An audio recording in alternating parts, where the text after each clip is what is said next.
So I'm Katarina. Kasturi. Hi, Kasturi. Josh. Marty.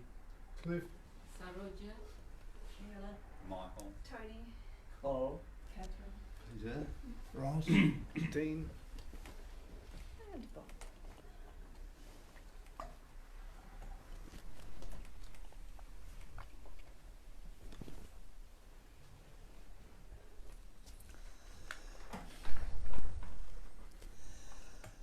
Well, good morning, everyone. Nice group today. Everybody's in here quite a few times, so you all know all about it. But I suppose we're going to go through the same old ritual.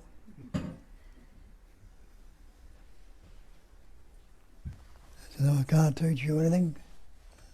Can't tell you anything. Why?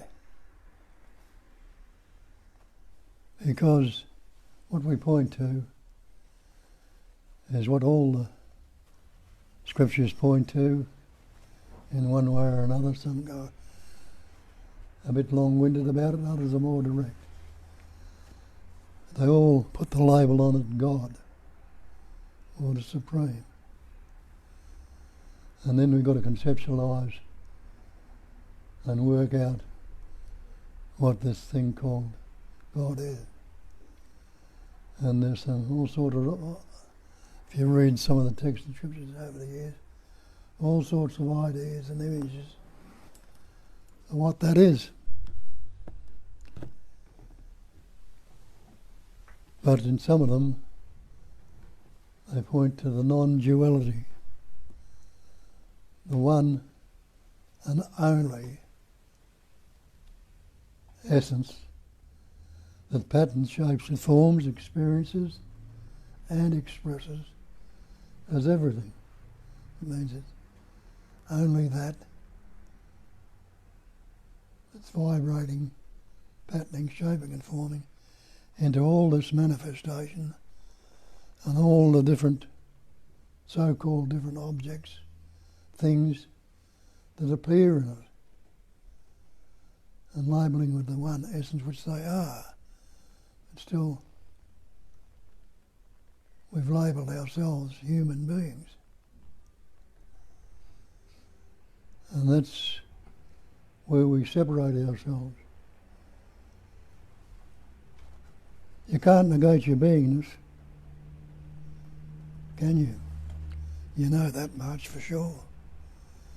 But the human part of it,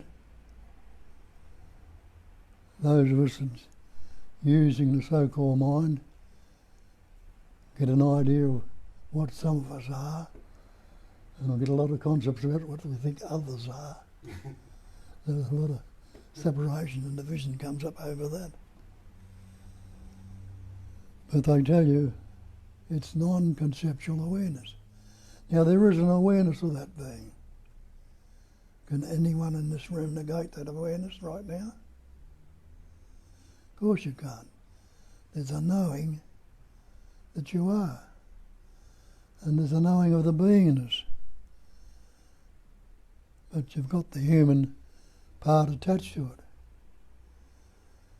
And then if you've got the human being and you believe in this greater power, this God, becomes a supreme being, greater than everything else.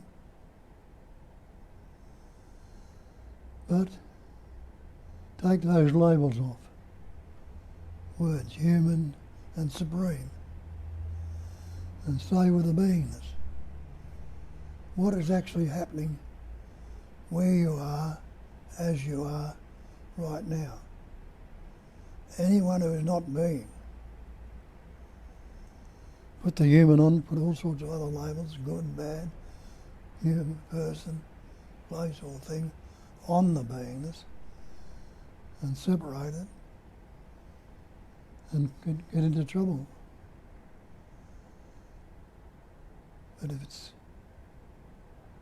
take the label human and supreme off, you can't separate the beingness. Try and say, I am not. I'm not being. You can't, because it's that very beingness that's expressing through that pattern you call the body and mind that enables you to say it. And it's a knowing of it. Being, knowing and loving to be. We all want to continue in that beingness. Not with all the concepts and labels and things we imagine and anticipate and beat ourselves up with.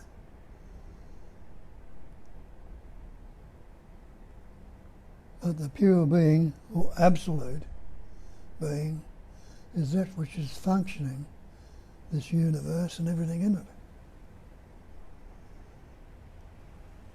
And to know that, you are that,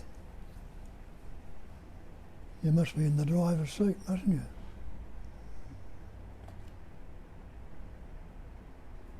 You know that, in the knowing that, and leaving it express and pattern as it will, as it does, without putting the concepts and ideas and images of belief that we picked up along the road, and believe this and believe that, but realise the belief is not the actual. You don't believe that you are, you know it. You know it for certain. But what you are, you've got myriads of beliefs on. I'm a good person, I'm not so good, I'm happy, I'm sad. I'm greater or lesser. All sorts of concepts we put on that beingness. Not only the own beingness, but what just see what appears to be the beingness in others. And you label that. Might be a different label to what they got, but what's your label of what you think they are? But it all comes about through the words. And we've learned words, and you know that also, what words we're born with. And you go back and try and remember, and you realise, if you look into it closely enough, you didn't have any words when you were born. And you didn't have the words till you were about 2.5, somewhere around that age. When the capacity of reasoning developed in you and you were able to hear the words that your parents were telling you about, and the capacity of reasoning and reasoning out that these words were, and you learnt words such as I and me. I haven't got my ears in, I can't hear. I know. So we learnt words and realised the word's not the thing. Are you a word? And which word would you be if you were a word? Would you say your body, mind, hearing, seeing, tasting, touching, thinking? Many words there you could grab, but we're grabbing on we're being this human pattern, shape and form. The tree's not this human pattern, shape and form. Its shape and form is what we call a tree. And the bird is what we call a bird. Dog is a dog. Space, sky, and all the other elements. We've got words for them all. But we put it on ourselves, the human race is superior to everything else. But there's something superior to that. This God. This label we put on another, which is just another word. God. That's a greater being. Show me this greater being. You might believe in God, but God is the very essence that you are. It is the life. It is the absolute. Not a word or a label. As I tell you in the Bible, in the beginning was the Word was with God, using that God or Word as the beingness, the pure absolute itself. All things were made by the Word. We've learnt words and picked up not until we're a couple of years old, and we've learnt words ever since then, and every word you've ever spoken has been learnt, and you can still pick up words today. You don't know every word in the dictionary, and you forget a lot and add to others, and we're still making more words, fresh and new. But in the beginning was the Word was with God. That's what this believe this God is the Word, which we set somebody up or something up, which we worship. And a lot of it's made of stone, wood, and other things, other concepts, ideas, which we call God and worship, the Word.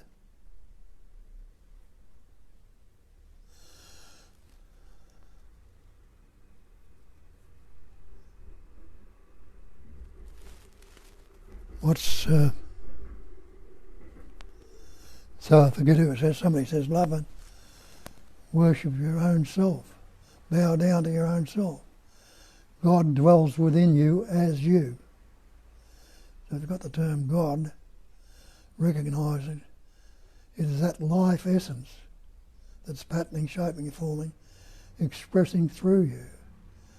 And the pattern, shape and form that expresses through this human form is much more intelligence than the tree, the flower, the bird, the bee and everything else. They haven't got the capacity of reasoning to the extent that we have.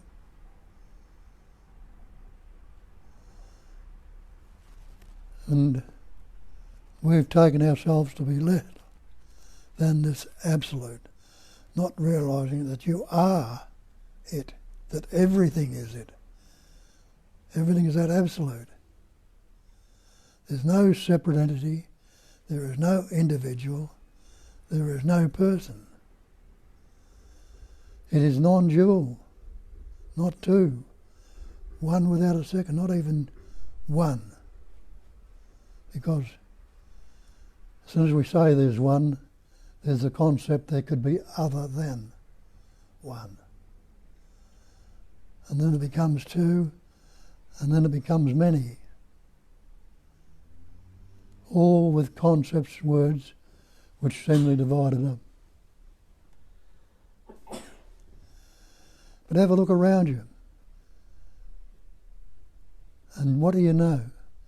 You know you are life itself. You are alive. And don't you see life all around you? The tree's not a dead tree. You know it's alive. The bird's an animal, the worm, the bacteria. There's life all around you. And you know that you are life. As Christ told you in the Bible, I am the way. That sense of presence, that I amness, is the way. I am is the life. I am is the truth. Not me is the way, or me is the truth. Not this body, mind. This body, mind, when you look at it also, it's that life that's expressing as that. Using that pattern, and look at the different patterns in this room. It's expressing through each and every pattern in its own unique way.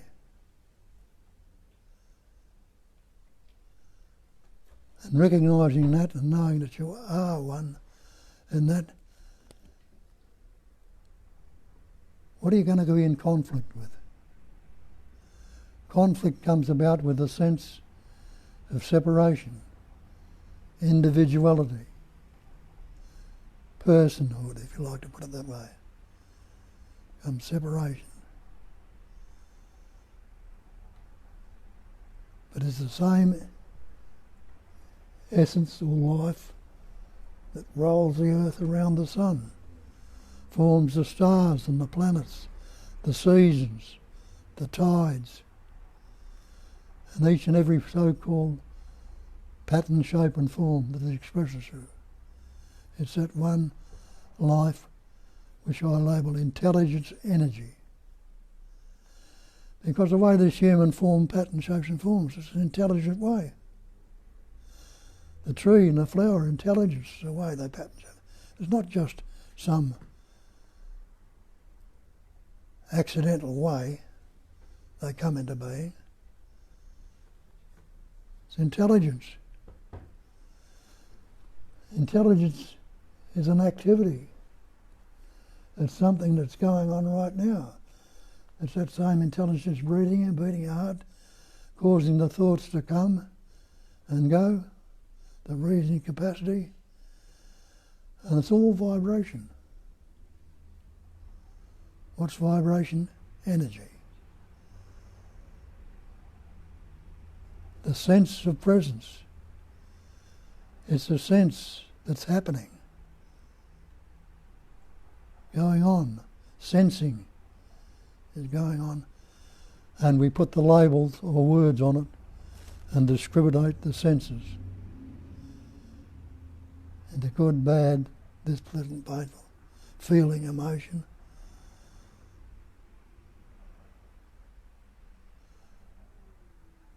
What is wrong with right now if you don't think about it? Each and every one of you here, there's three thoughts coming up and happening in you. Have a look at it. What's wrong if you don't think about it? And on top of that, have a look at it. What's your next thought going to be? And if you see who's doing the thinking, the thought I think is there, but what's this I that thinks? Is it the concept? Is it the word? Or is the thinking happening? And the statement or label comes on it, I think. Since that old word I think comes up, who do you apply it to? This me, this conceptual image you have. You think now it has the capacity of thinking. But can a thought, thinking is thought, can a thought think? The thought I think, can that really think? And you realise the thought can't think, it can't do it, the thought comes up. It's latched onto when you say, I think. And who do you think the thinker is? Who's the thought, I think? We think it is this word, I think, me. We add it to this concept, me. Bob, the person, I'm thinking. But what's that person? Isn't it the conceptual image that's happening through this body? The labels I took on when I was young and looked into and learnt and fixated on and stayed with, which I'm still learning words today and attaching to. And you see, you look at that and break it down, you'll see I've got a conceptual image. An image made up of concepts which I've taken to be real. Why? Because it's been reinforced every day. Not only by me, but the schools, society, and everybody that's around me doing it. So naturally I stay with it and add to it. But some of us, down through the ages, have looked through, questioned it, and recognised that the separate entity, the individual, is a fiction. That the earth rolling around the sun, the seasons coming and going, your breathing, your heart beating, your hair and your fingernails growing, all the insects, birds and everything that's happening, it's all happening by itself, as itself, through itself, naturally. There's no separation anywhere, though it appears as separation. They call it a phenomenal universe. And the definition of phenomena is that which appears to be.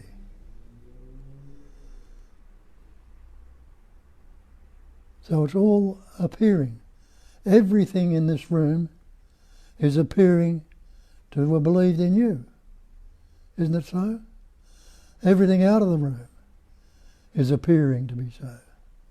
And this body that you think you're appearing in and through appears to be real. That which appears to be. And that applies to this whole manifestation, this whole world, and any other worlds you like to conceptualize and believe in. All seemingly so. None of it is the actual. For the definition of reality, those who looked into it, is that which never changes. But this life, this body, this mind is constantly changing. The words, the concepts, the ideas, the feeling, the sensation are constantly changing. This room is changing. It's full of people sometimes, empty of others. New furniture comes into it, other stuff thrown out. And everything else in this manifestation is transient. It's constantly changing. But we don't need to fix on something. We fix on this idea of I, or me, this separate entity, this egoic pattern, and take it to be real. Am I the body? Well, investigate it and see. Through investigation I know I'm not the body. And I know it innately anyway because I say my body. Points out there's a knowing there of it, even though I haven't understood the knowing or grasped it. Because you know you're not the house when you say my house. You know you're not the car when you say my car. You know you're not the coat when you say I coat. So why the hell would you be my body? You know you're not the body. But till we're in the habit of saying my body and expressing, and we take it to be real. And the concepts we have, we've picked up words, and that's all this language is words, and words are concepts, ideas, mental constructs. And we put the label or the word on everything. As it says in the beginning was the word. That's when it all starts for us, when we learn words. What beginning was there for you for the first couple of years of your life? You were there, the livingness was there, the beingness was there, but you didn't know it.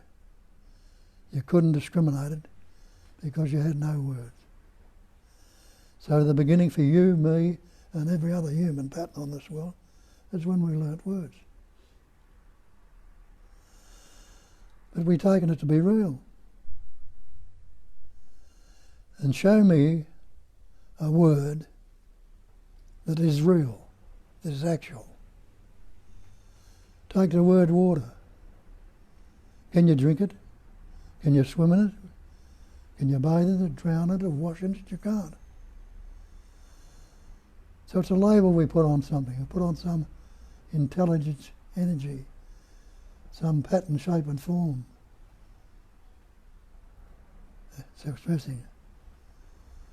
And put the label on it. And we take the label to be the actuality and miss out on the thing itself. And have a look at that. As this human pattern, haven't you got words for everything?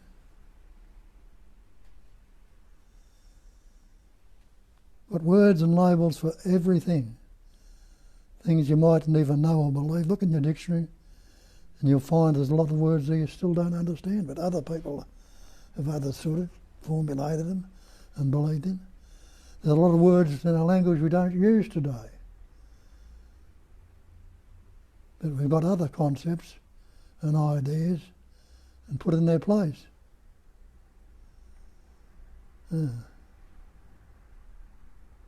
So what needs to happen? They need to have a look at it. First of all, recognise. If it's one without a second, not two, and everything is that, how or what could I or anybody else or anything at all be separate and apart from it, if that is all there is?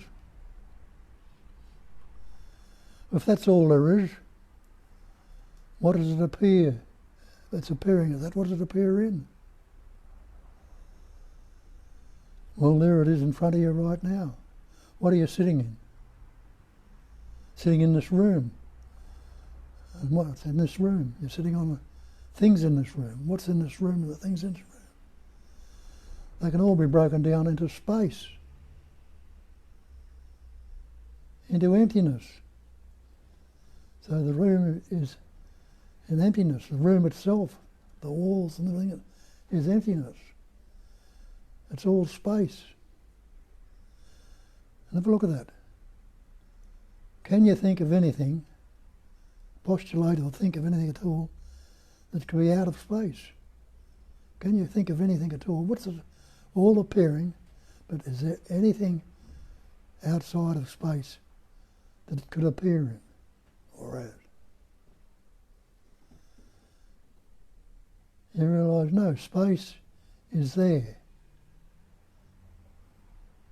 But what can I say about space? The very first thing before my eyeballs is space, no thing. And then a little gap and all these other things appear and come into play. Space is no thing. How can I say that? Well, investigate, try and find it. Does it have any centre to it? Does space begin? And all these other things seem to have a beginning and an end. But does space begin? Where? Where's its point of beginningless? When? How? Why? You can't find any point where space begins. But it's there. It's still there. So it's beginningless. Does it have any shape or form or any end? No, there's no boundaries or end to space. You can't find any binding, anything that binds it. Can you get out of it? Try and get out of it. You realise, like, there's not impossible to get out of it. Because space is suffusing this pattern in between the cells and everything else. Put it under a microscope and see. But space is no thing. Hasn't got any shape or form. No thing. Can something come from nothing? Have a look at that. Can something come from nothing? Because what is the content of this space? Isn't it things? Chair, table, mats, air, space, tree, flower, you, me, bird, insect, larvae, virus, all things. All things appearing in no thing. And something cannot come from no thing. So the so-called things are exactly as they say, they're only appearances, only seemingly so. It is all no thing. And you and I and everything else that pattern, shapes and forms is no thing. We don't want to take that on, do we? We've got this belief, no, I am something.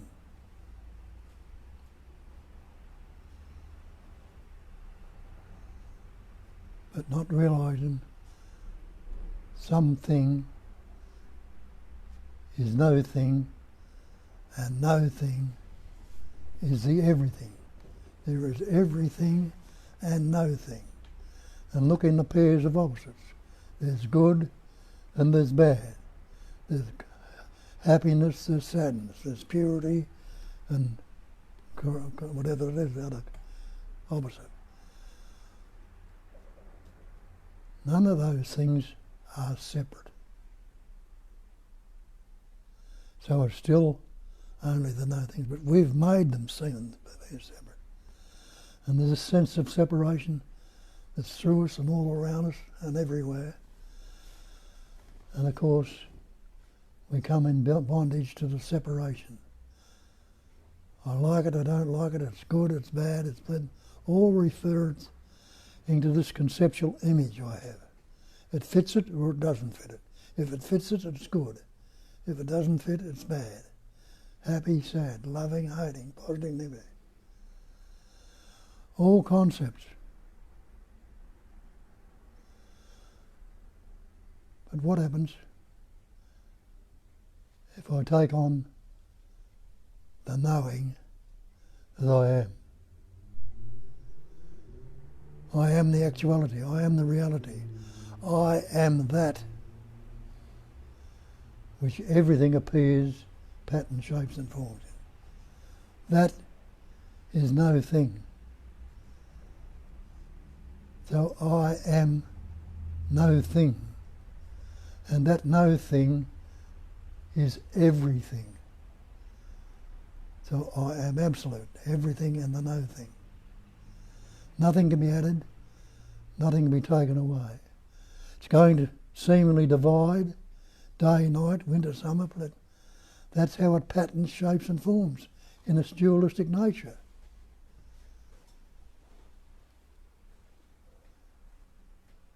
And if it's understood what they point out, non-duality, that's what's pointed out, and that's what happens when you investigate.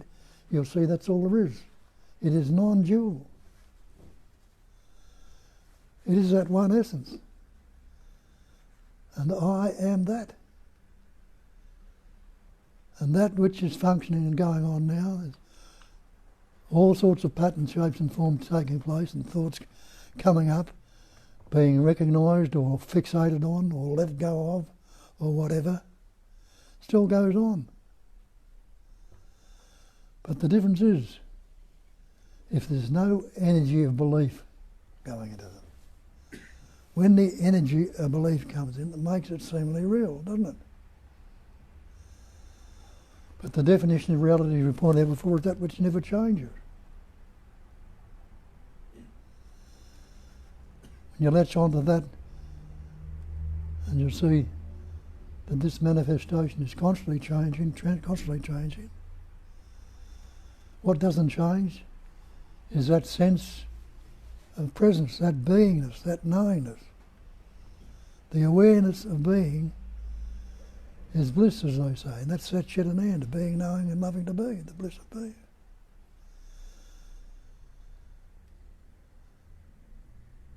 Without any of the other concepts that you've got hidden in there, this is a lot of crap or it's good stuff or whatever crap you got about it, just are you unaware right now? No, you know, you're not unaware, so you must be aware. So you're aware of that being. And what's wrong with it if there's no thought or concept? As soon as I said that, the thought dropped. As soon as I started speaking again, it came up. But then the dropping went.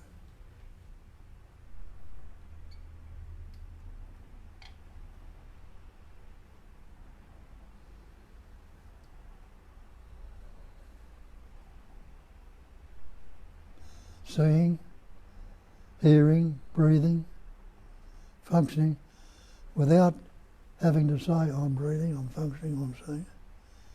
It's happening. And then when I look into the thoughts, what's wrong with right now if I don't think about it? When no thought was going on, I didn't have to put any conceptual image on it. What's wrong with if I don't think about it right now? Do I have to sticking to that unhappy or sad or miserable thought if I don't think about it, if I let it go. But it'll be subtly there, coming up in different ways, come up in different stories. Each way it comes up will be a different story, different tale. Let's do this, or don't do that, or look at this, or look at that. The basic essence is no thing. But the story becomes something, doesn't it? We've got the word, we've got the story. And the story continues. What happens if I stop the story? Full stop.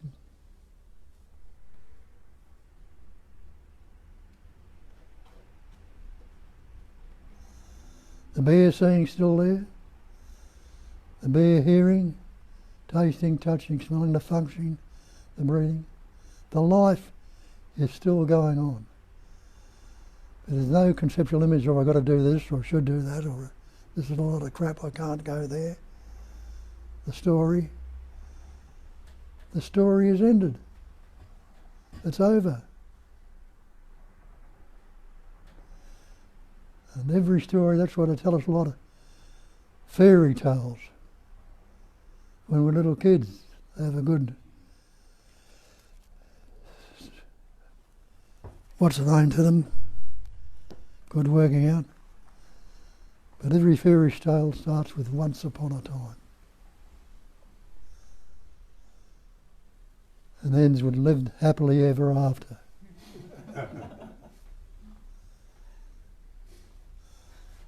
Again, they're giving you the clue. Time. All goes on time. Is there a past if you don't think about it? Look at time. And you realise without a concept, I can't say there's a past, can't say it's good, bad, unless I put words or concepts or terms on it. It just is. Is there a future if I don't anticipate and imagine? Without anticipation, imagine, and just as it is again. And what is means unaltered, unmodified, uncorrected. And it's transient, of course. It'll change. But that alertness is there when the change comes about. Recognise it for what it is. If it's a concept that doesn't worth fixating on, if it's something to be useful, utilised, and thinking can be those vibration of pairs of opposites. It comes from that pure life essence, intelligence, energy. It can be a guide, show you what to do. But you've got to recognise what's true and what is false. Because that's what they say, know the truth. And the truth will set you free. And what they're telling you is nobody can do it for you. Because there is no body. There is no mind. There is only life, which expresses as these patterns which we call body-mind. Be what you are. Know the truth, and the truth will set you free. So that's where the story ends. And get the questions and answers and go into it. You all know it. And all you've heard it all many times.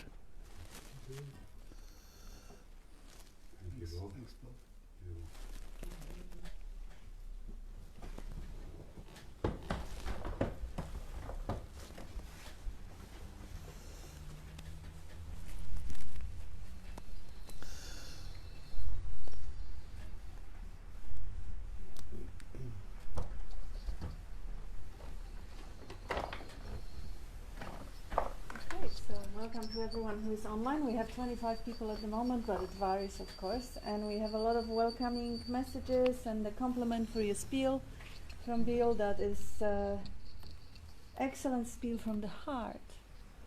And a lot of good mornings to all loved ones and ones. But no questions. Again, we have the online community pretty clear and enlightened in the topic, so you may be guys sharing also. We invite everyone to share, because it really is a very, very simple acknowledgement of the existence, of the miracle of existence. It isn't anything complicated or sophisticated, something for which you need the sharp intellect or discernment or anything like that. It's just the present awareness, or awareness of the presence that is here. And what we do, as Bob started, there's no teaching there. There's no teaching. It can't be any teaching. It's just the sharing of the moments that everyone, for some it may be kind of more or less constant, and for others it may be moments of no thinking, when there is just a relaxation in the being, in the presence. So bringing the attention to those moments somewhat does the acknowledging job, does make it more significant, more lovable. And that's where we are, why we all are here, because we share that love for the mystery of life. And some people may still have concepts that they don't experience it, or they understand it intellectually. But intellectually nothing. I mean, things may be understood, the concepts may be understood intellectually, but non-duality has nothing to do with concepts, and nothing to do with thinking, and nothing to do with intellect. So any intellectual story is not an understanding, it's just a belief in a story. So there is either the deep depth of understanding, which is undeniable and which is just to be noticed, that of course I understand that I exist. Of course I am. This is the understanding. The certainty. Not something that the way we understand understanding as something that is being worked out. It's a very, very simple acknowledgement of existence. And putting the heart into it, not the mind. So relaxing the mind. And that is from Claudia. Love, thank to you for the reminders. Nice to have you here, Claudia. Hi. So anyone would like to start sharing how it opens up for you, how it shines through? Just really putting that acknowledgement, that love for being, making it shine even brighter as it is expressed. It is all just, the whole life is about experiencing an expression, and that expression from that highest point, from that deepest point of the heart, expression of that oneness, of that joyousness, radiance of life and being, expressing the moments when it is clear, when it really shines to itself, and there is nothing that obscures it. That's just such joy. But if you have also the opposite concerns, that the clouds are noticed, obscurations are there, and that clarity is somehow contracted, is not being experienced, then we can look at that too. Because whatever is being experienced right now, this is exactly what life is experiencing. The idea that it should be something different is another idea. And it is good to just acknowledge that. I'll say something. Please. I feel like I don't know what to say, but It will anyway, come up. yeah. I just want to say thank you to Bob. I really enjoyed the spiel this morning. It was beautiful. And I think what you said, Kat, does resonate, the simplicity. But that simplicity comes from seeing through the false only. And before that's done, it can appear very complex life, because we've been conditioned to believe that the appearances are real, that time is real, that the separate entity is real, and it seems to be becoming more and more fixated on in our society. So actually from that perspective of a me, it can be quite overwhelming and complex. And I think from coming here and doing the investigation is very important as far as breaking down those concepts which we believe in implicitly, and it can take a lot of looking and inquiry, and as you say, Bob, we have to do it, each one has to do it themselves, and it's kind of a tailor-made thing. Nobody can do it in the same way because each so-called person or pattern is unique. So what works for one may not necessarily work for another. But I think hearing the pointers in different ways is very powerful. And I like what you said this morning about kind of discerning, which thoughts come up can be useful, say, and which are just coming from a self-centered idea or desire of I want such and such to happen. But perhaps thoughts can come up that can be a guide and useful as to what to do. But, seeing through the appearance is quite remarkable to see that it's actually always changing. I've been coming to this room quite for a long time, and I see there's a lot of cracks and things happening, paint's flaking off, and, it's not permanent. Nothing's permanent. Everything is that spacious, is, as you said in the spiel, it appears to be solid, but it's actually, even the word space is not really the actuality. The words, we're deceived by words. We concretize the word as being it, and that has to be investigated. All these things are incredible to look at and to come to seeing what's being pointed to, and it becomes your own truth, so to speak. So thank you so much. Beautiful. Oh, right. Sorry, I was just going to put it. Yeah, I have it now. Actually, I don't have one idea that I could think of that I could add to what you said, Bob. So I'm going to be quite silent here, I think. And, I can't think of one extra label I could add to the burden of being here either. Thank you.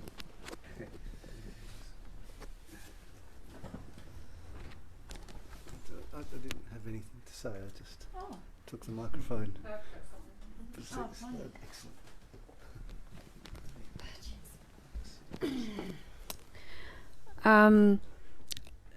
Last few times I come back recently, then, like especially Bob was here, I could just, the thinking about it just went off while I was here. But today, I think there's more thinking. I think I've been reading up about histories of various people teaching this sort of thing around the world recently, and so I might read the journey of one person, and then I'll just stand up and a whole lot of my botherment's just gone about a ton of stuff for the next 20 minutes, and that's been somebody who's been quite, clear, and just their life story did that to me, and so there's been more, especially here today, noticing the thinking about it starting to come in and then it not coming in. So that means then you're feeling a lot more sensations and adrenalines, and adrenalines before you might want to talk or something, all those things. But it just seems this kind of room gives more space to see some of these things that they're thinking about it, because they're not thinking about it. When they're not thinking about it, you can't say squat about anything, and I'd probably even disagree with any of the things that are said here, because at the real purity of not thinking about it, there is no consciousness, intelligence, any of that, because there's no thinking about it. There's just a memory of a visual image really is all I get later on, and that's about it. But clearly, even though the whole I and free will mean nothing to me, but that's only when somebody raises it and there's a checking. That's nothing there. But the thinking about it comes in, and the thinking about it comes in, and the thinking about it comes in, and. So even though some of those concepts may not exist for this package here, there's still thinking about it happening. And I think that's the bubble I was trying to get out before. So it's nice just sitting here and seeing the thinking about it almost coming in and then not. And you can't say much about how clear the rest of it is, because, I don't know, there just still seems a lot of areas that aren't noted. You can't really tell what's going on there. Yeah, it still seems dense, But, yeah, it's just nice to see the thinking about it not quite happen. That's beautiful. Hi everyone, how are we all doing? I just wanted to talk about space. Quite a hard thing to talk about, but I just want to share experience that maybe a lot of people have had. We've all had the moment where we look up at the sky at night when the stars are out, and you get that sense of sort of space, when you look up. And I remember the first time I sort of had an inclination that I wasn't this body in concept was when I was looking up at the sky, and I felt the vastness of the sky, and I was like, how can I feel the vastness of the sky right now? How does that make sense? Because for me to feel the vastness of the space and the sky, I have to also be that space to be able to feel it. So I just want to share that. I thought it was quite a That's beautiful. nice moment. Yeah, beautiful.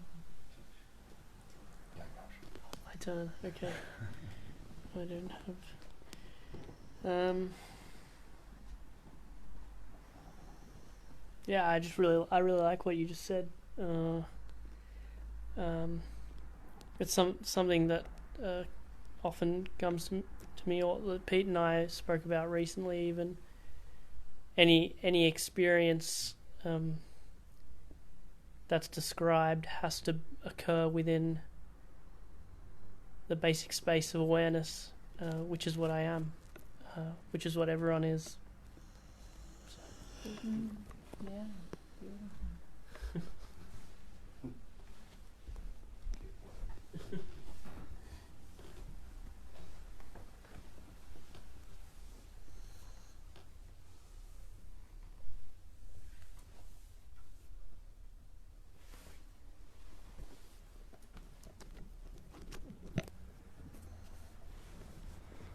There was a time, it's remembered, when the mind was first recognised as being separate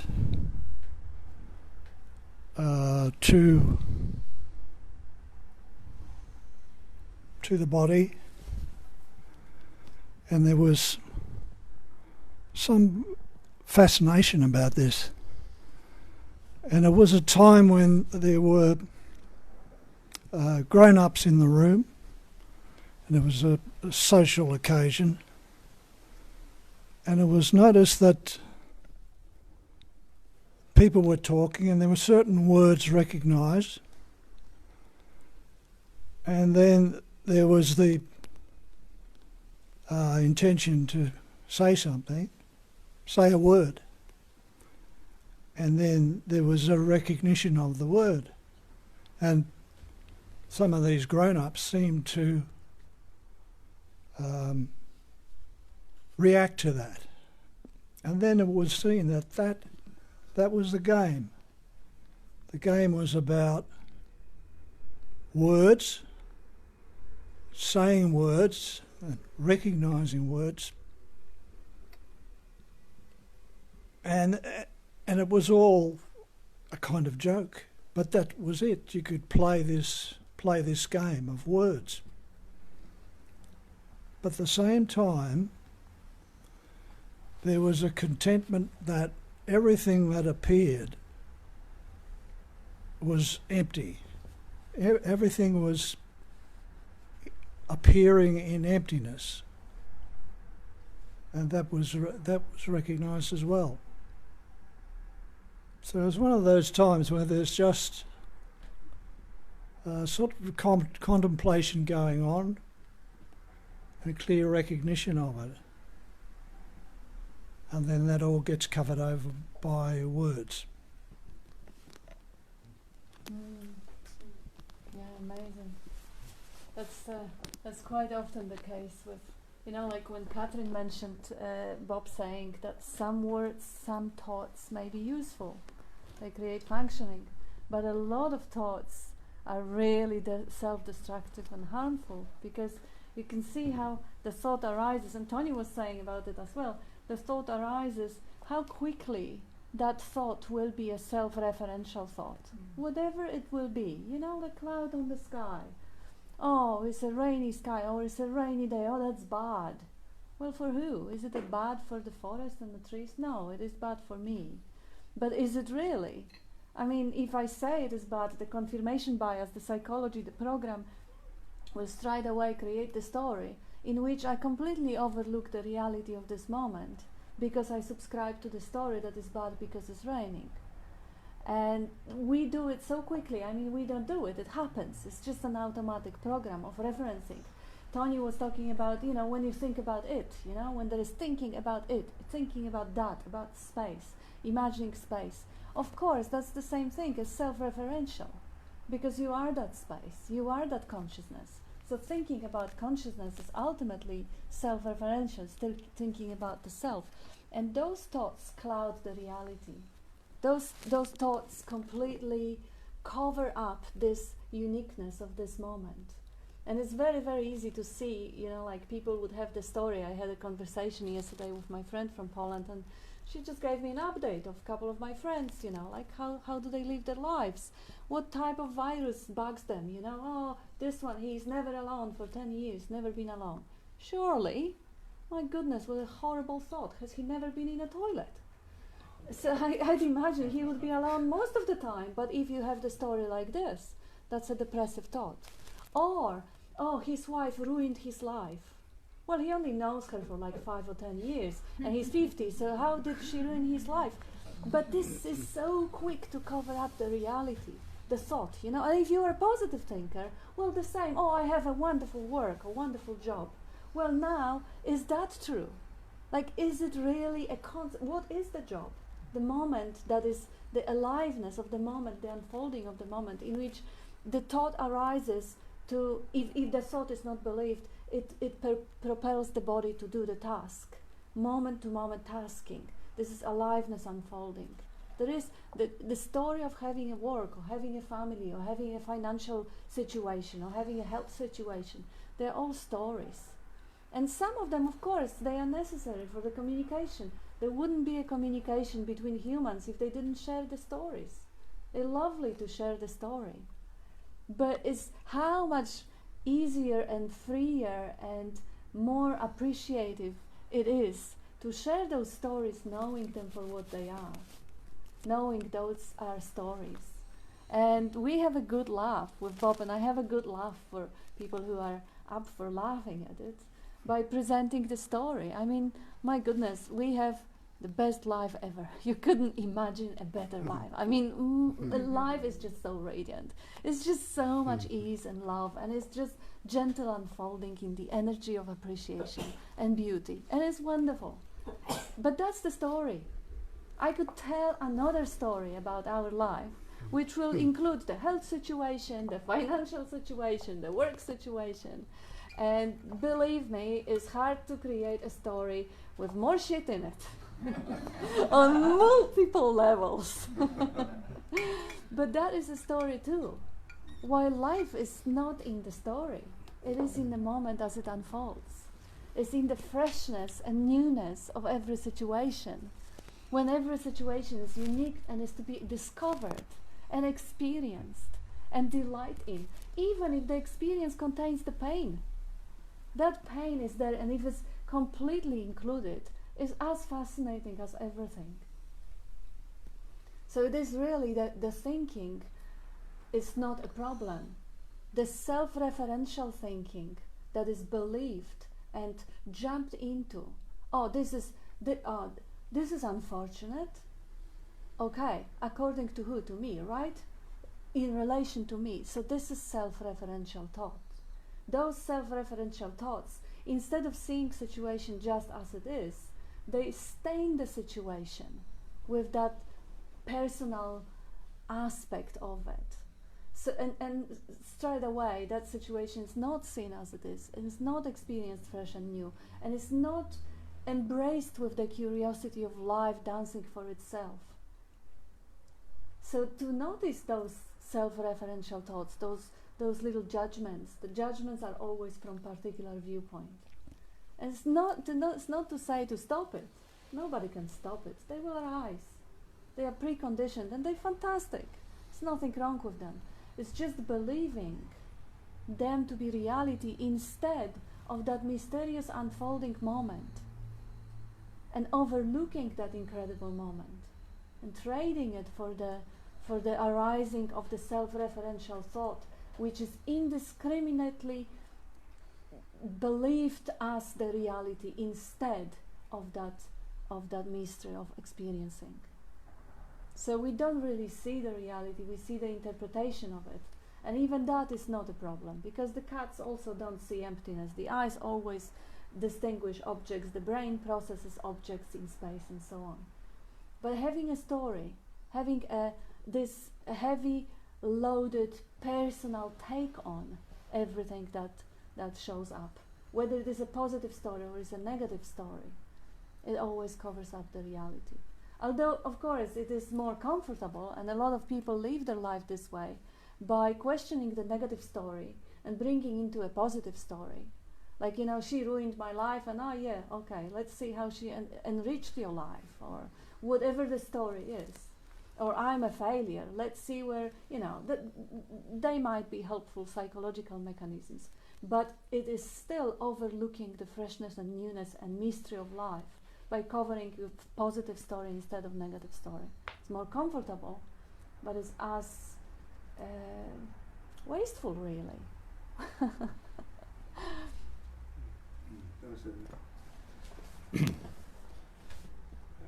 Ross, you're talking about the real mechanism of, or it seemed to me you were talking about the mechanism of conditioning and how that actually occurred, and you're picking that apart, which I think is quite a good thing to do, actually. When you come up against that sort of thing, have a really close look at Catherine, you're an expert at that. Thank you very much for telling me about that. But, one can do that. You can really drill down and have a look at piece by piece, moment by moment, how each one of these conditioned moments occurs. And I had a memory, I don't know if this is valuable or not, but I have a real memory of, which was triggered by your talk then, of how I was watching my father when I was very young. I was watching him, and he was getting angry, and he was getting angrier and angrier. And I decided in that moment, I could really see how I had decided to take on that behaviour. It's okay. Oh, I'll be angry too. Yeah, maybe that'll give me something. Of course, it never did. But that was a very interesting moment. Thank you. Yeah, interesting. Yeah, thanks. Thanks, Bob. That was a great spiel this morning. And thanks, Kat. That was really good what you just said, because it really goes to the heart of some experiencing here that yesterday seemed very clear. Like it was, I was talking about a few Bible quotes with someone, and I just remembered, "Be still and know that I am God." Just let go, just realise that it is just as it is, and the mind complicates everything. But then last night I was talking to a friend, and they're meeting me on this overseas trip I'm going on soon, and they brought a whole lot of variables into it, and I'm thinking, this morning I'm waking up and thinking, I've got to sort some of this out, I've got to get on the phone on Monday, blah, blah, blah. That's a nuisance. And I'm thinking, I don't want that, I don't need that sort of thing. Just go back to being with the moment. And then I was talking to another friend, she's telling me about all this disastrous relationship she's having, and the whole dreadful story, and why is he like this and why is he like that, and I'm trying to help her see that it's all just, it's imagination, and it's getting her, and then I'm thinking she needs to do this, she should do that, blah, blah, blah. And then I'm realising I'm getting all caught up in the thinking itself and thinking, oh, yesterday was a good day, today's not good. Maybe it's because I had that COVID vaccination a few days ago. So all this story's coming about, and feel that, just more clouds in the picture, in the appearance. But and then, the mind wants to wish it away or change it, and then the story starts again there. Good to talk about all that. It's beautiful. Yeah, and how immediately when a sensation occurs, the mind makes an image. Yes. So, I'm cold, or I'm not feeling so good. Immediately there's the image, the self-referencing that you spoke of. But sensations are natural, and to leave them as they are, just as a natural part of our body functioning, without then resorting to what the mind immediately brings up, which is a reference to me having those sensations and the images that are created. And that's what we're taught to do and what we're encouraged to do. But to question all that is the inquiry. Yeah, beautiful.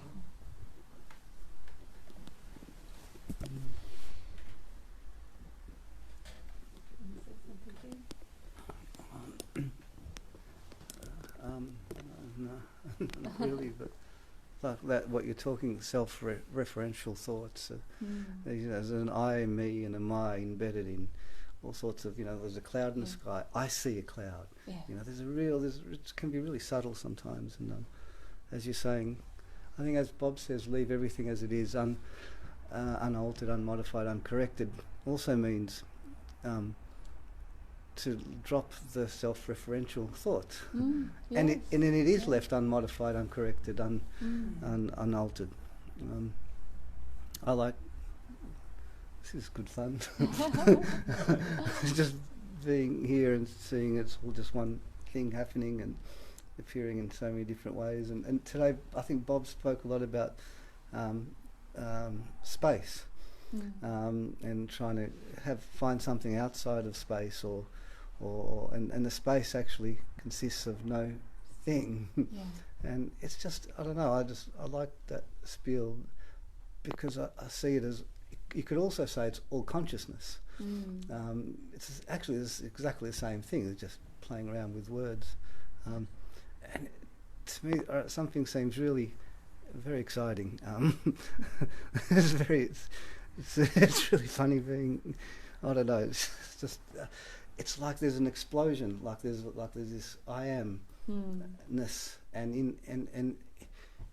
then when it explodes into sort of the manifestation, it's universe, it's the whole universe, with everything and everyone that ever has been, ever will be, included in that. And then you realise, you're not that, because you've noticed that. So what the hell are you? You are that, but you're not that. You're the observer of that. But you could explain it another way and say that you're the God that's creating it all. And I think when you start to see things like that, I don't know how and then we could get caught up in arranging some flight details, or talking about someone else's problems or someone's relationship, and it's all pretty much more fun, like you were saying. You can play around with the story. You're not playing. No one's playing. It's all happening completely on its own. Yeah. So no one's even playing. No one's doing any. There's no one. There's no. I was thinking about what Tony was saying before, and what Bob said. Like the thought, I think, can't think. Yes. it's just a little energy. It's all right. I don't blame you for. I'd fall asleep too. I wasn't asleep with deep contemplation. I don't know. That's all. Anyway. Yeah, it's just a bit of fun. That's beautiful. Anyone, Yeah, story's been a bit quiet. You want to say something? No? Thank you.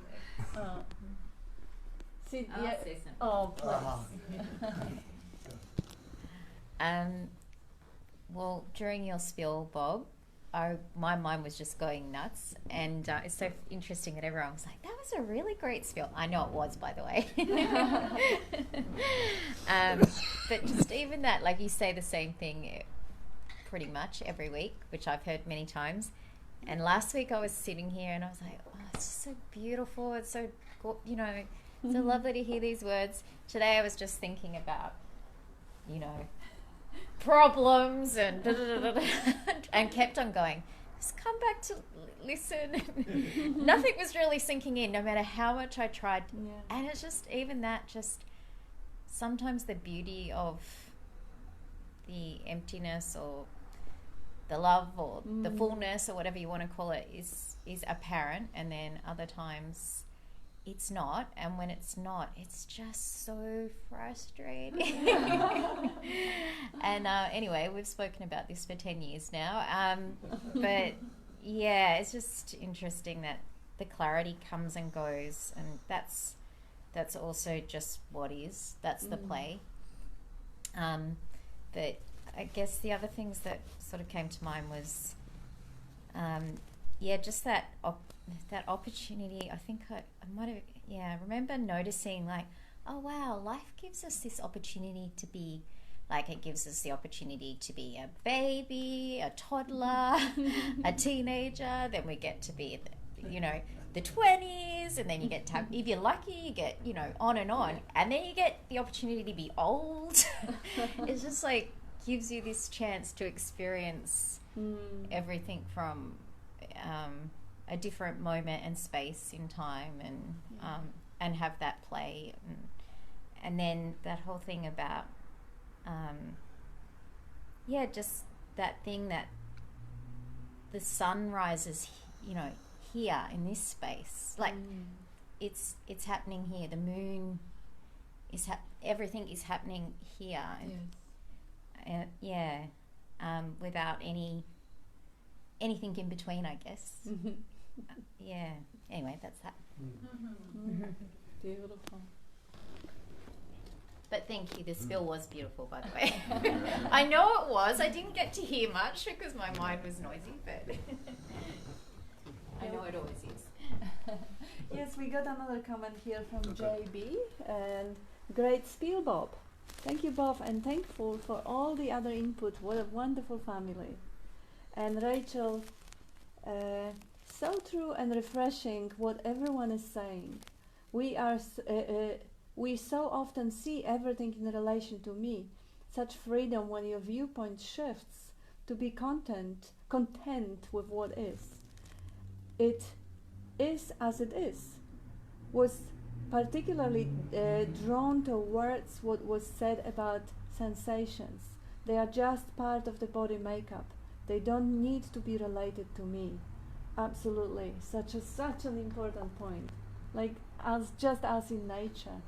Yeah, nature experiences. And Vivek says, stillness is liberation. Any story is not real. Being is reality. Yeah, beautiful.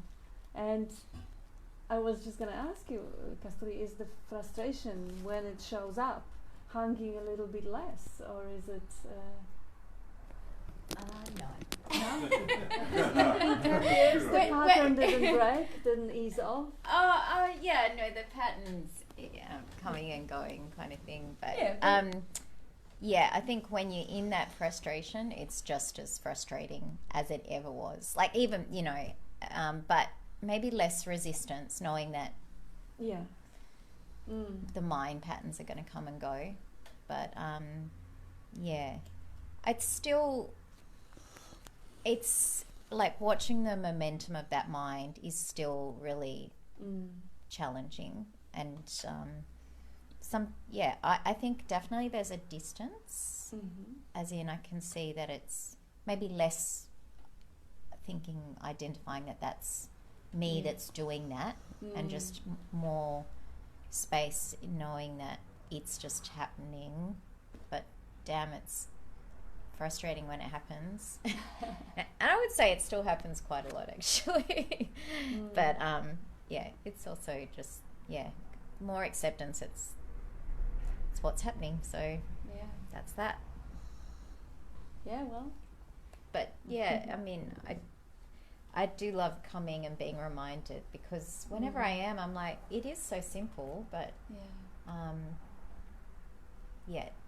a lot of the time that mind stuff does continue to take hold. And are you somewhat afraid of the frustration that it will come again? Oh, I don't want that frustration to ever come again, or are you okay that it shows up? I wouldn't say I'm okay. I just know that it will show up again. Yeah. It's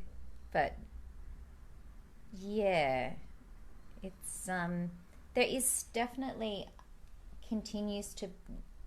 there continues to be a kind of like, it would be good if this pattern just didn't keep taking hold, like. But yeah, it is really frustrating. It's fine as well. Yeah. Been reading a book recently by a Buddhist guy. I think Bob, you mentioned it once. Catherine has a copy of it, which is really beautiful. Just the title of the book is all I want to say, which is The Precious Treasury of the Basic Space of All Phenomena. What a wonderful title that is, which, as you've been telling us all, it incorporates, the good and the bad, everything, the flow of life that we seem to be in here, all occurs within that basic, fundamental treasury, precious treasury of basic space of all phenomena. Thank you. That's all I want to say. I think I heard another translation of that was called the treasury of natural perfection. I think that's another. Yeah, maybe the same. Could be a different. It's not changed. It's a sequel. The sequel. The sequel. It's funny. Yes, sort of. Came here, got the 101 on how to not think about it, but only lasts such a short bit of time, because here a lot of, like I heard in a Ken Wilber podcast, you have the waking up, we come here for. What's it like when you're not thinking about it? We have the growing up aspect, which is like personality stuff. I like spiral dynamics. It's just a really good look at a mature person, basically a less fearful person, becomes more open-minded. And when they come out of an awake space, or they're triggered by an issue, it's either, you fucking bastard did this to me, because they haven't evolved very much in terms of the growing up. Or it's like, oh, damn, that pattern's so annoying, It's much more kind of evolved, less fearful, less self-protective. And then there's the cleaning up, which is all the issues and all the triggers, that create all of the patterns. And for me, it's just like the triggers are going quite evolved in terms of like, oh yeah, that damn pattern, but it's like trigger, awake moment, half a second, trigger, So I sort of went away and have been working on just sitting at the cold face of those uncomfortable emotions, and found quite a good sort of method of just various aspects of sitting with. All sorts of random stuff comes up, and it's all taken with a grain of salt, but all this unraveling happens, and then sometimes never triggered by that thing again. And it seems that maybe enough of that's happened that I've drifted back here, and I can sit here with the energy, and the not thinking about it is a lot more prominent. And it almost feels in the last week or so that coming back from the waking up angle is a way in, and the triggering is the triggering is not taking me right into full thinking about it. And the full thinking about it are the discomforts of daily life, There's no I and stuff in it, but there kind of might as well be. Like there's no belief in an I or free will or anything, but there's discomfort and there's annoyance, and there's how to get away from this discomfort, and you're fully in that bubble. So it just seems that I'm kind of coming from I see like 3-point angle, trying to do the growing up stuff, but there's not much information, the more open-ended, although I've been finding some lately. And one good piece of advice was what's it really like in your daily life if you really, really fully understand that, hang on, I'm blanking on that, that you really don't know what's going to happen, so just enjoy the experiences that you have right now. So that's in the kind of like turquoise on the spiral dynamic scale of kind of grown-upness. So it's just ways of really embodying that stuff in the duality, but it leads to the non-duality. And so it seems that coming again from the waking up side of it. Yeah.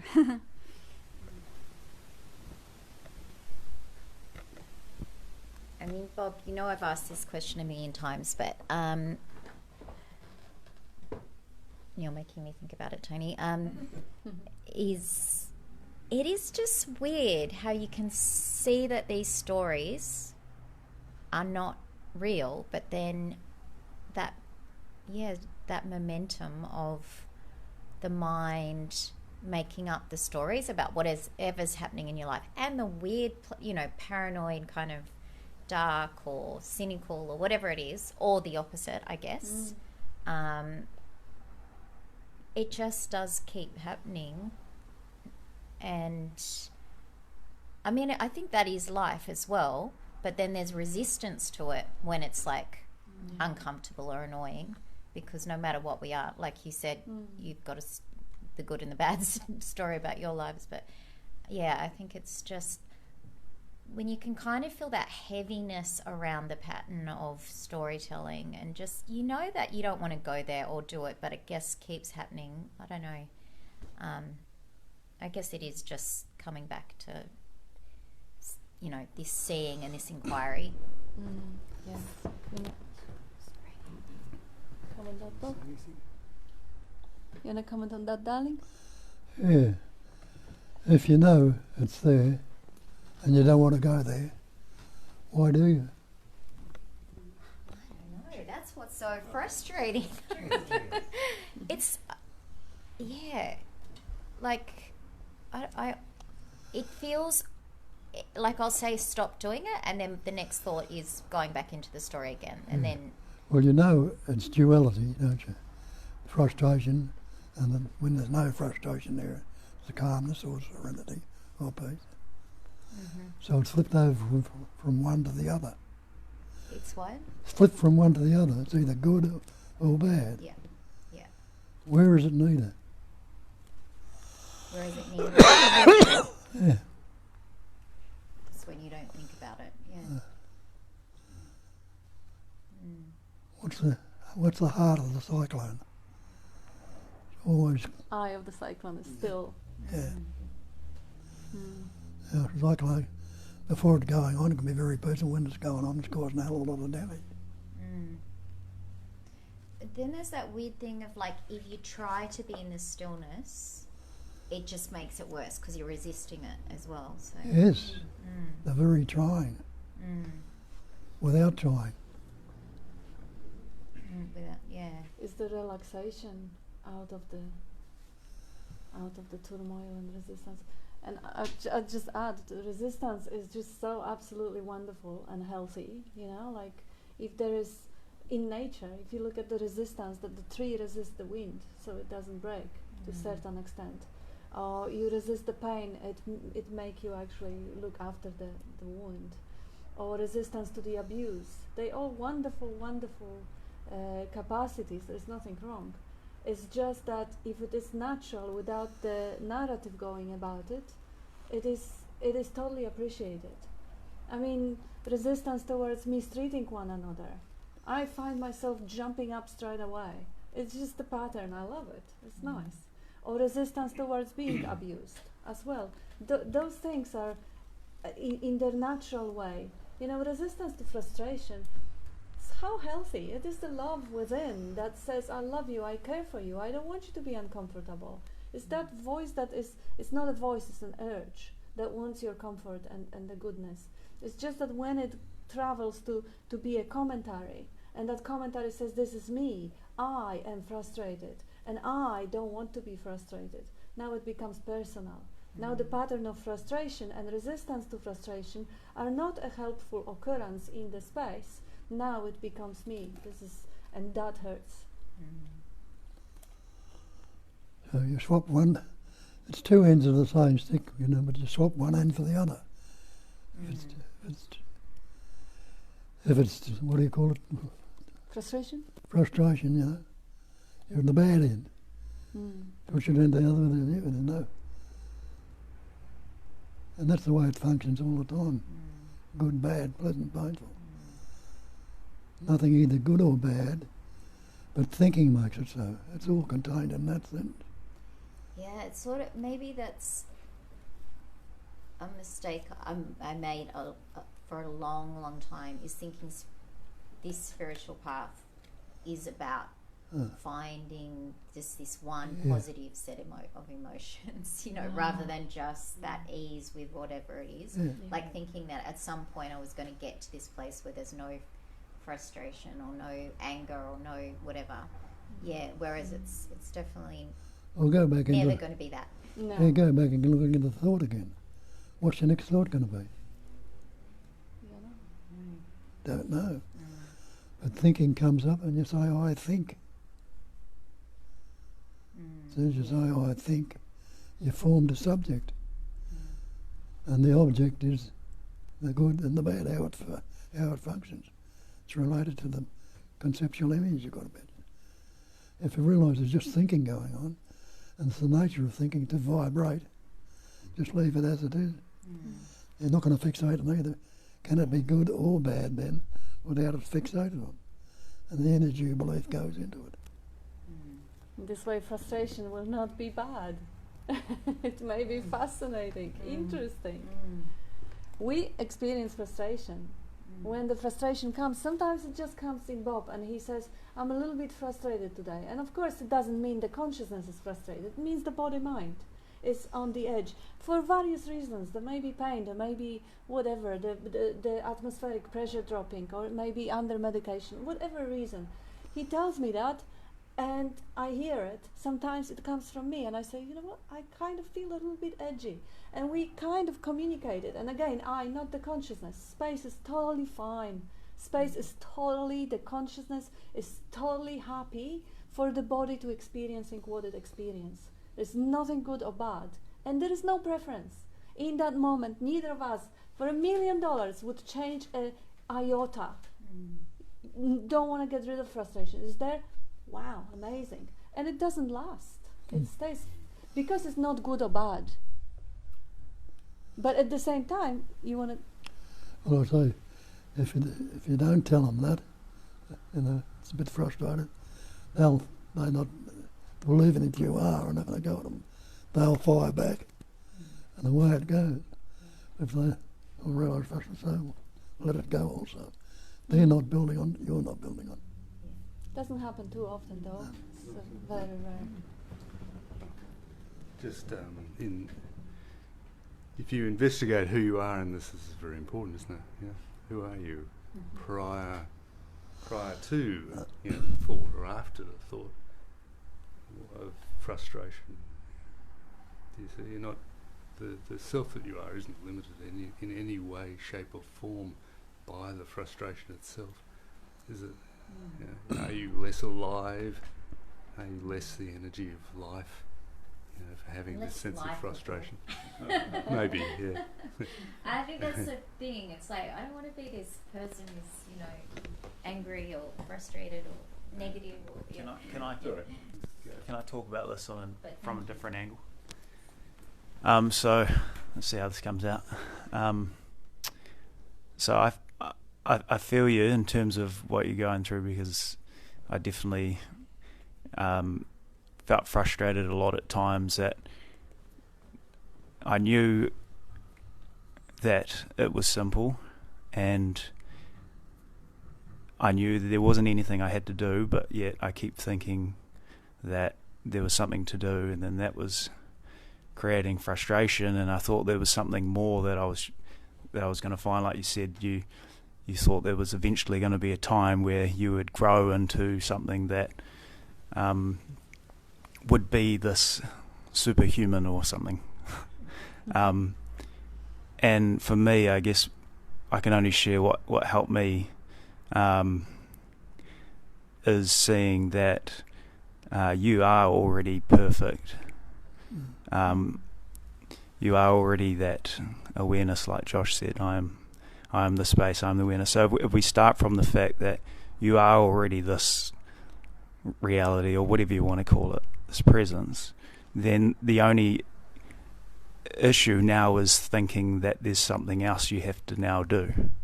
So there is actually no issue right now. The only issue is thinking that there is an issue. So it's the thought. As soon as it starts and thinks there's something I've got to find, that then creates it then clouds this perfection that you are. And it's just seeing that. You only have to see it once, and when you see it once, those thoughts will just they just go away, because you've seen through it. You know that the fact that you're looking for something is creating the contraction. Yeah. And that is very beautifully put. It is. I don't want to say but. No, that was actually very clear. Thank you. And There it is. yeah. And it does come back and get clouded. I mean, I do find that this is an interesting thing, though, isn't it? Because often, and it feels so clear sometimes that I will never forget this clarity. I will never unsee this. I will never feel this frustration again, and then it comes back. So, but yeah, it is actually a really good point. Just remembering there is absolutely nothing to do. Yes. And there's no one. It's remembering the thought that there's something to do. As soon as I think I've got to find something, Give him his mic. That is. Oh, sorry. It's not remembering what you are. You can't remember what you are, because you are what you are. You don't have to remember it. That's the best thing about it. It's just noticing that when you think, like if I find myself watching a Sailor Bob video and being like, I'm going to watch this and something about me is going to change, or that is the issue. That thinking that is the issue. Mm-hmm. The issue is just thinking, and it's just once you notice that the moment you think, and I'm not saying don't think, but I'm just noticing that these thoughts are the issue. You are perfect. There's no understanding that you'll get that will change who you are, because who you are can't change. It's noticing the thing that is changing is not who you are. Okay, cool. And isn't it that the habit of thought, we're taught to think that thinking will fix everything. You know, we're taught that if we think about it, it's going to get fixed. But then what we see here is that just thinking is the actual idea of a me, and any more thinking is just going to perpetuate whatever problem is occurring, isn't it? Because a thought can't fix another thought. Sorry, and this loops back around to investigate. Now investigate. Right now, you're perfect. And now as soon as you think, but, where's the perfection? It's clouded by the but. So now it's investigating. Okay, so every time this thought comes up, it's now clouding. I'm actually all good. I have a couple of comments from people. On that one, which she just said, Kasturi, even the thought, I'm never going to forget this, or I'm going to stay like this, or whatever, is starting it off again. Yeah, I was going to address that one as well. That the one who thinks they are clear is also to be investigated. You know, when I think I've understood, I've got it, now I know it, I can never unseen it again. I've seen through, I will never forget it. This is so obvious. Who is that I? Because there's no one there. If there's someone who claims the understanding, the seeing, the enlightenment, if there's anyone there who thinks that, oh, I've seen it, I've got it, that's the story. That's a beautiful, pleasant story. That's an ecstatic story. It's a nice story. Yes, it's an ecstatic story, but that's traveling high and just bumping on the ground from the high horse, because there is no one there to see anything. It's the clarity and the clouds all appear in that emptiness that you are. Whether there is clarity or there is no clarity, it doesn't touch the space, which is not touched by anything, which is not even there. You can't even say it exists. You can't say it doesn't. So I have a couple of comments from the people who are online with us, and that's Dale Allison says, the problem can arise when one wants only good thoughts not the uncomfortable thoughts. Well, spot on, absolutely. Bradley says trauma is a story of the past made real in the moment via personal thinking, with an imagined future story of resolution called expectation, and that expectation is based on the story of me, and that can't be located. Yep. Vivek says thinking creates divisions. Thinking is about names and forms. And Rachel, assuming thoughts belong to me creates division. Thoughts in themselves, as Bob says, is just vibration. And Rachel says, thank you to everyone, such integrity and honesty, pure grace and good company. And Yelena says, there is no one there to do or not do, all just is. That's that. That's that. I say, as soon as the butt comes into it, Yeah. throw the butt away. You're smoking cigarettes, you throw the butt away. When the butt comes in, the story was over, but you start it up again. Throw it out. Worship the God of the air. Thanks everyone. Yes, thank you, Thanks, Bob everyone. and Kat.